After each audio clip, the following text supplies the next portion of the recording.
BA प्रथम और second semester के विद्यार्थियों, पिछले दिनों एक वीडियो मैंने भारत में क्रांतिकारियों के संदर्भ में, क्रांतिकारी आंदोलन के संदर्भ में आपके लिए अपलोड किया था। उसके आगे मैं इस वीडियो को अपलोड करना चाहता हूं। मैंने आपको बताया था कि बढ़ते हुए पश्चिमीकरण के विरुद्ध उस समय भारत के युवाओं में प्रतिक्रिया तेज थी। पश्चिमीकरण के विरुद्ध होने वाली प्रतिक्रिया के कारण युवाओं ने क्रांति का रास्ता अपनाया। वे भारतीय संस्कृति, भारतीय परिवेश, भारतीय चिंतन, भारतीय रहन सहन, भारतीय जीवन शैली से को पश्चिमीकरण की तुलना में उच्च मानते थे। यह कहा गया कि अंग्रेजों की न्यायप्रियता बहुत अधिक है। क्रांतिकारी इसमें विश्वास नहीं करते थे। जो लोग शांतिपूर्ण ढंग से, संवैधानिक ढंग से अंग्रेजों से भारत की सत्ता का हस्तांतरण करने को सोचते थे, क्रांतिकारियों को उनमें विश्वास नहीं था। क्रांतिकारी अंग्रेजों से याचना करना, प्रार्थना करना, प्रतिवाद करना, मतलब पिटीशन, प्रेयर और प्रोटेस्ट, इससे सहमत नहीं थे। उनका यह कहना था कि पिटीशन, प्रेयर और प्रोटेस्ट से भारत में स्वराज्य की प्राप्ति नहीं हो सकती। उन्होंने यूरोपीय साम्राज्यवाद को, क्रांतिकारियों ने, भारत के युवा क्रांतिकारियों ने यूरोपीय साम्राज्यवाद को समाप्त करने का संकल्प लिया, और वो भी हिंसा के द्वारा। 1905 में लाला लाजपत राय ने इंग्लैंड से लौटने पर अपने देशवासियों को यह बताया कि अंग्रेज प्रजातंत्र अपनी समस्याओं में इतना उलझा हुआ है कि उसके पास भारत की समस्याओं को सुलझाने का समय नहीं है। वहाँ के समाचार पत्र भारत के समस्याओं को आगे बढ़ाने में रुचि नहीं लेते। परिणाम यह हुआ कि अंग्रेजों को भारतीयों की समस्याओं को सुनने का अवसर ही नहीं है। लाला लाजपत राय ने कहा कि यदि भारत के लोग स्वतंत्रता चाहते हैं तो स्वयं कार्य करना पड़ेगा। स्वतंत्रता के लिए स्वयं अंग्रेजों से सीधी लड़ाई लड़नी पड़ेगी। सीधी लड़ाई लड़नी पड़ेगी, और यह लड़ाई युवा लड़ सकता है। हम अंग्रेजों से हाथ जोड़ करके स्वतंत्रता नहीं प्राप्त कर सकते। हम अंग्रेजों से याचना करके स्वतंत्रता नहीं प्राप्त कर सकते। यह लाला लाजपत राय ने क्रांतिकारियों को संदेश दिया। कांग्रेस में जो क्रांतिकारी दल के लोग थे, कांग्रेस ने उन्हें राष्ट्रवादी, उग्रवादी कहा, क्रांतिकारी कहा। कांग्रेस के भीतर रहने वाले युवा वर्ग जो क्रांतिकारी थे, राष्ट्रवादी क्रांतिकारी थे, वो पुरानी पीढ़ी से पूर्णतः अप्रसन्न थे। उनके अनुसार कांग्रेस का राजनीति, धर्म केवल क्राउन के प्रति राजभक्ति प्रकट करना। क्राउन मतलब ब्रिटिश क्राउन। कांग्रेस के जो लोग थे, युवाओं का जो क्रांतिकारी लोग थे, उनका कहना था कि कांग्रेस के शुरुआत के लोग जो उदारवादी अपने को कहते थे, उनका सिर्फ काम था कि ब्रिटिश क्राउन के प्रति राजभक्ति प्रकट करना। उद्देश्य केवल अपने लिए प्रांतीय अथवा केंद्रीय विधान परिषद की सदस्यता प्राप्त करना, और कार्यक्रम केवल अत्यधिक भाषण देना, और प्रत्येक वर्ष दिसंबर मास में कांग्रेस के अधिवेशन में उपस्थित होना था। यह कांग्रेस के भीतर रहने वाले युवा क्रांतिकारियों का आरोप था, उदारवादी। इससे स्वतंत्रता नहीं मिलेगी, स्वतंत्रता के लिए बलिदान देना पड़ेगा। क्रांतिकारी कहते थे कि स्वतंत्रता के लिए हमें बलिदान देना पड़ेगा। बिना बलिदान दिए भारत में स्वतंत्रता प्राप्त नहीं हो सकती। क्रांतिकारियों ने दोष लगाया कि केवल मध्यम वर्गीय बुद्धिजीवी जो अंग्रेजी पढ़े लिखे लोग हैं, वह लोग ही कांग्रेस या स्वतंत्रता की चाह करते हैं। जो अंग्रेजी पढ़े लिखे बुद्धिजीवी मध्यम वर्ग के लोग हैं, उनको सुविधा चाहिए, उनको पद चाहिए, उनको प्रतिष्ठा चाहिए। वो भारत की व्यापक स्वतंत्रता के लिए क्यों परेशान होंगे, क्यों बलिदान देंगे? ऐसा क्रांतिकारियों का कहना था। कांग्रेस की सदस्यता इन मध्यम वर्गीय लोगों तक सीमित है। आम लोगों तक, जो निचले स्तर के लोग हैं, जो आम जनता है, जो भारत की वास्तविक जनता है, जो अंग्रेजी नहीं जानती, जो गांव में रहती है, जो शहरों में रहती है, विभिन्न रोजगारों में व्यस्त रहती है, वो भारत की पूर्ण स्वतंत्रता चाहते हैं। उन्हें भय है कि यदि जनसाधारण इस आंदोलन में आ जाएगा, उग्रवादी कहते थे या क्रांतिकारी कहते थे कि यदि भारत का आम जनमानस स्वतंत्रता संग्राम की लड़ाई में आ जाएगा, तो जो याचना करने वाले कांग्रेस के लोग हैं, उनका नेतृत्व समाप्त हो जाएगा। अतः उदारवादी दल वालों ने देशभक्ति के नाम पर अपना व्यापार, क्राउन का, राष्ट्रभक्ति का व्यापार चला रहे हैं। तिलक ने कांग्रेस को चापलूसों का सम्मेलन कहा। तिलक ने अद्भुत भाषा की।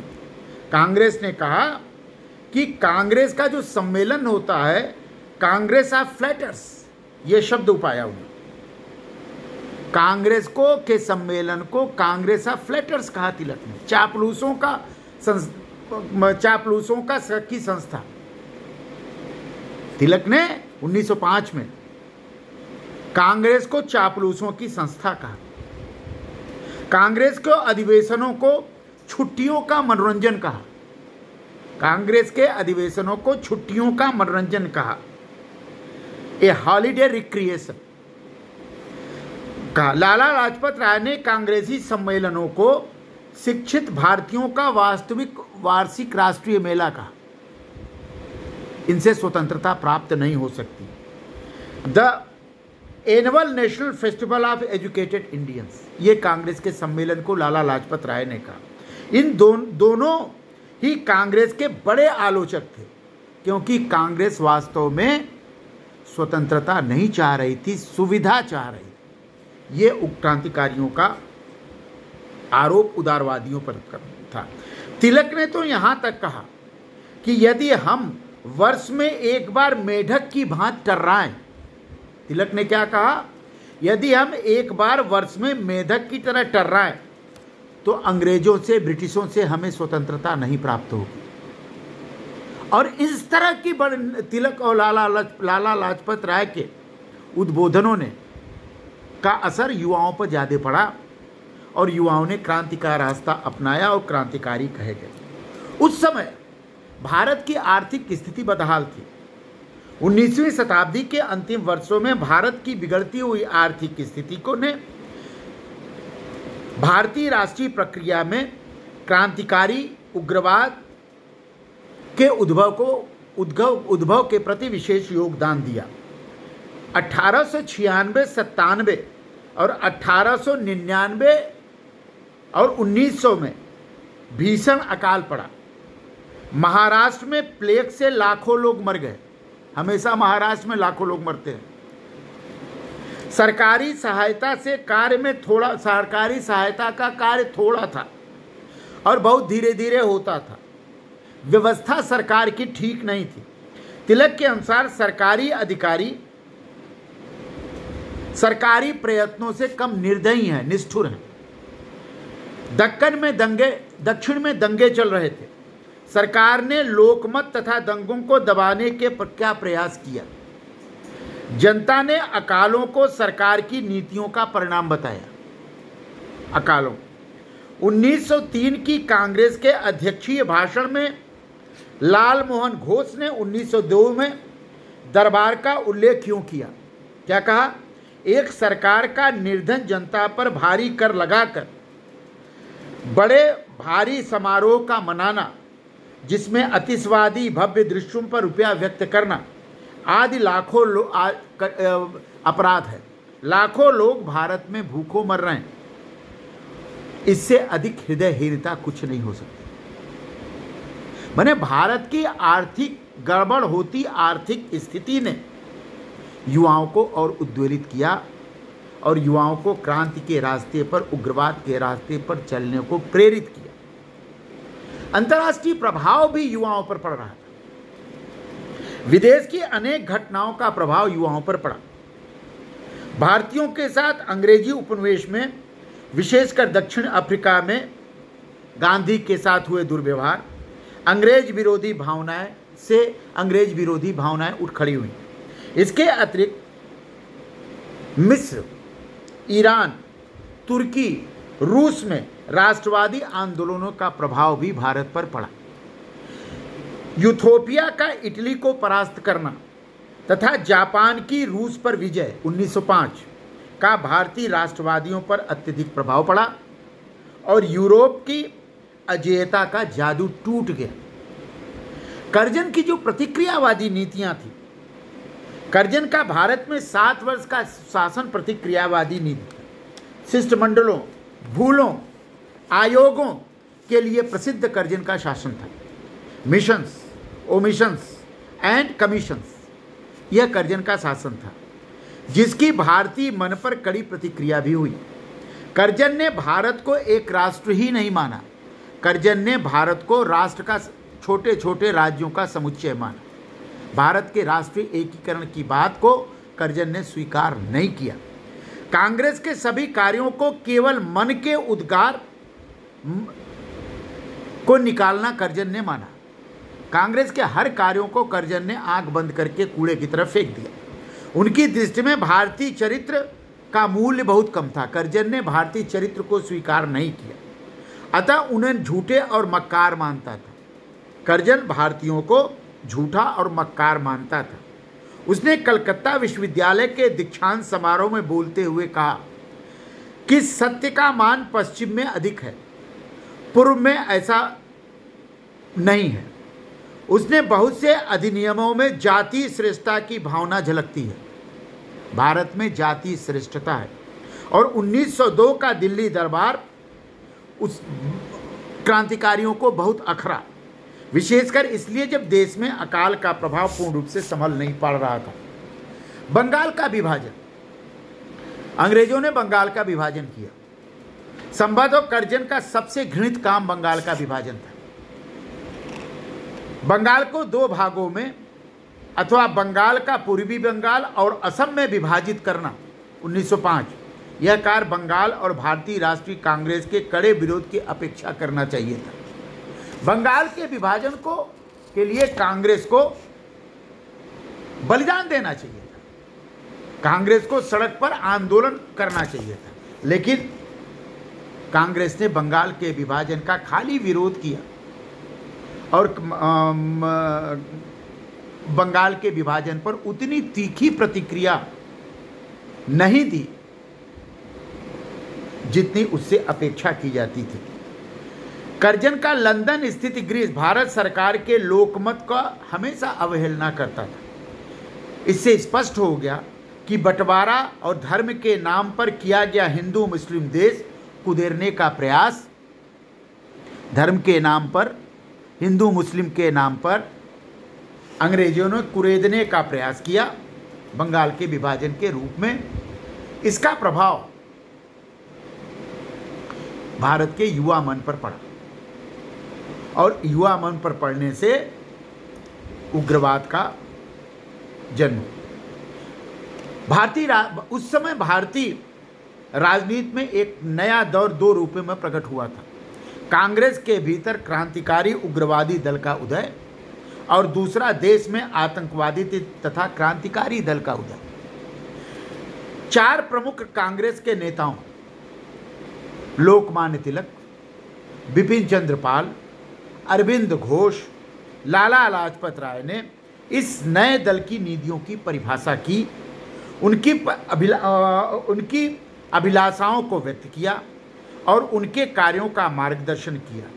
तिलक ने यह कहकर कि स्वतंत्रता या स्वराज्य मेरा जन्मसिद्ध अधिकार है, हम इसे लेकर रहेंगे, यह क्रांतिकारियों के लिए, उग्रवादियों के लिए नारा बन गया। इन लोगों को नारा दिया कि स्वराज्य अथवा स्वशासन स्वधर्म के लिए आवश्यक है। स्वराज्य के बिना कोई सामाजिक सुधार नहीं हो सकते, न कोई औद्योगिक प्रगति हो सकती है, न कोई उपयोगी शिक्षा हो सकती है, न ही कोई राष्ट्रीय जीवन की परिपूर्णता हो सकती है। यही हम चाहते हैं कि ईश्वर, हम यह चाहते हैं कि इसीलिए हमारे युवा समझें कि हमको स्वराज्य दिलाने के लिए ईश्वर ने भारत का नागरिक, भारत का बेटा बनाया है। बिपिन चंद्र पाल ने इन दलों की मांगों की व्याख्या की। देश में नया सुधार, रिफॉर्म नहीं अपितु पुनर्गठन की आवश्यकता है। इंग्लैंड को भारतीय सरकार की नीति निर्माण का अधिकार छोड़ देना चाहिए और एक विदेशी सरकार को जो कानून चाहे बना सकते हो अथवा अपनी इच्छा से चाहे शासन करे अथवा अधिकार त्याग देना चाहिए। ब्रिटिश शासन को, ब्रिटिशों को भारत पर शासन करने का अधिकार त्याग देना चाहिए। उन्हें अपनी इच्छा से कर लगाने देना चाहिए और अपनी इच्छा से धन को व्यय करने का अधिकार भारत के लोगों पर छोड़ देना चाहिए। यही स्वराज्य है। अरविंद घोष ने स्वराज्य को भारत के प्राचीन जीवन को आधुनिक परिस्थितियों में पूर्ण होना और राष्ट्रीय गौरव का सतयुग माना, जिसमें भारत पुनः एक गुरु और मार्गदर्शन के रूप में अपनी भूमिका निभाए, लोगों को आत्म मुक्ति हो, ताकि राजनीतिक जीवन में वेदांत के आदर्श को प्राप्त किया जा सके। बिपिन चंद्र अरविंद घोष ने कहा, यही भारत के लिए सच्चा स्वराज्य हो। प्राचीन भारत के अनुसार शासन चलाना भारत के लिए एक अच्छा उपयोग होगा। उनके अनुसार राजनीतिक स्वतंत्रता एक राष्ट्र का जीवन श्वास है। बिना राजनीतिक स्वतंत्रता के सामाजिक तथा शैक्षणिक सुधार, औद्योगिक प्रसार, एक जाति की नैतिक उन्नति, जातीय नैतिक उन्नति इत्यादि की बात सोचना मूर्खतापूर्ण काम है, यह अरविंद घोष ने कहा। और इस तरह के सिद्धांतों का प्रभाव क्रांतिकारियों पर पड़ा। लाला लाजपत राय ने कहा कि जैसे दास की आत्मा नहीं होती, उसी प्रकार दास जाति की कोई आत्मा नहीं होती और आत्मा के बिना मनुष्य केवल पशु है।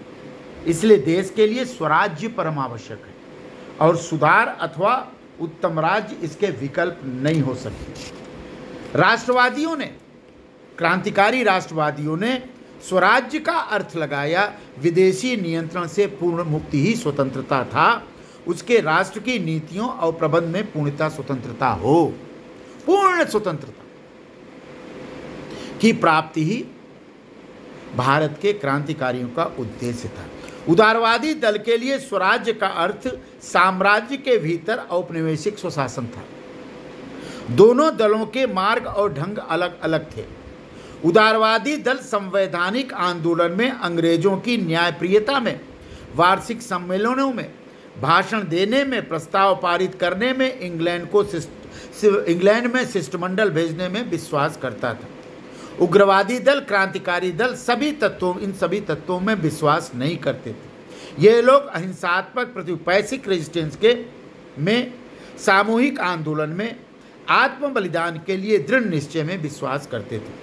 इन नेताओं में स्वतंत्रता के लिए तीव्र इच्छा तथा आत्म बलिदान के लिए प्रस्तुत रहने की भावना उत्पन्न करने का प्रयत्न किया। उन्होंने जनता के मन से शासकों की अदम्य शक्ति का भय निकालने का प्रयत्न किया और अपने आप भारतीय जनता में अपने ऊपर विश्वास करने की भावना को आगे बढ़ाया। उग्रवादियों ने अनेक कार्यक्रम चलाए। क्रांतिकारियों ने वे जैसे को तैसा की नीति चलाते थे। विदेशी माल का बहिष्कार करते थे, स्वदेशी माल के प्रयोग का पर बल देते थे, भारतीयों के कार्य और सेवाओं को अवसर पर दे देते थे, राजनीतिक आंदोलन को शक्तिशाली हथियार मानते थे और सरकार के नियंत्रित संस्थाओं पर शिक्षा की योजना बनाते थे। तिलक ने असहयोग का भी सुझाव दिया। और कहा कि असहयोग से भी अंग्रेजी शासन हिल सकती है। क्रांतिकारियों ने सहकारी संगठन को आगे बढ़ाया। ग्राम सफाई, प्रतिबंध, पुलिस आदि मेलों पर सहकारी संगठन के रूप में काम किया। इस प्रकार आप देखिए तो भारत में की स्वतंत्रता की प्राप्ति केवल उदारवाद से नहीं मिली, भारत की स्वतंत्रता की प्राप्ति बलिदान से भी मिली। लाखों लोगों ने भारत की स्वतंत्रता के लिए बलिदान दिया, लाखों स्वतंत्रता का बलिदान, घर परिवार बर्बाद किया कि भारत माँ की पराधीनता की बेड़ियां टूटे। इन बलिदानों को दरकिनार करके सिर्फ उदारवादियों के नाम पर स्वतंत्रता की बात करना मूर्खता के अलावा कुछ नहीं है। मैं तो मानता हूं कि क्रांतिकारी और उदारवादी दोनों समानांतर धाराएं थी।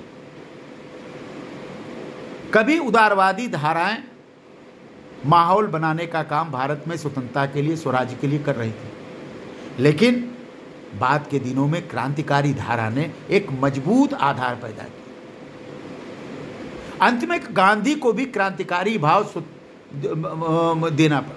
भारत छोड़ो आंदोलन ये क्रांतिकारी, इसलिए भारत अगर क्रांतिकारी आंदोलन का मूल्यांकन करना चाहेंगे तो क्रांतिकारी विचार और राजनीतिक मूल्यांकन में यह हमें याद रखना चाहिए कि यह एक कोई सुसंगठित राजनीतिक दर्शन नहीं था। भारत के क्रांतिकारियों के बाद संगठन का अभाव था। क्रांतिकारी संगठन गुप्त समर्थन में सम्मिलित होते थे। ऐसे लोग थे जो आतंकवाद के विरुद्ध भी थे। इस प्रकार इस दर्शन के प्रमुख नेता दूसरे ढंग से काम करते थे। इस प्रकार आप देखिए कि क्रांतिकारी आंदोलन ने काम तो बहुत किया, अंग्रेजों पर भय भी पैदा किया, लेकिन एक संगठन के अभाव में, क्रांतिकारी कार्यक्रमों के अभाव में, आम जनता के व्यापक समर्थन के आभार में क्रांतिकारी आंदोलन को वो सफलता भारत में नहीं मिली जिन सफलता की अपेक्षा हम कर सकते हैं। इस प्रकार आपको देखिए हमने संक्षेप में बीए प्रथम वर्ष के नेशनल मूवमेंट के पेपर में जो पहला अध्याय क्रांतिकारी आंदोलन का था उसको मैंने ख़त्म किया और मैं असहयोग आंदोलन पर आपसे बात करूँगा।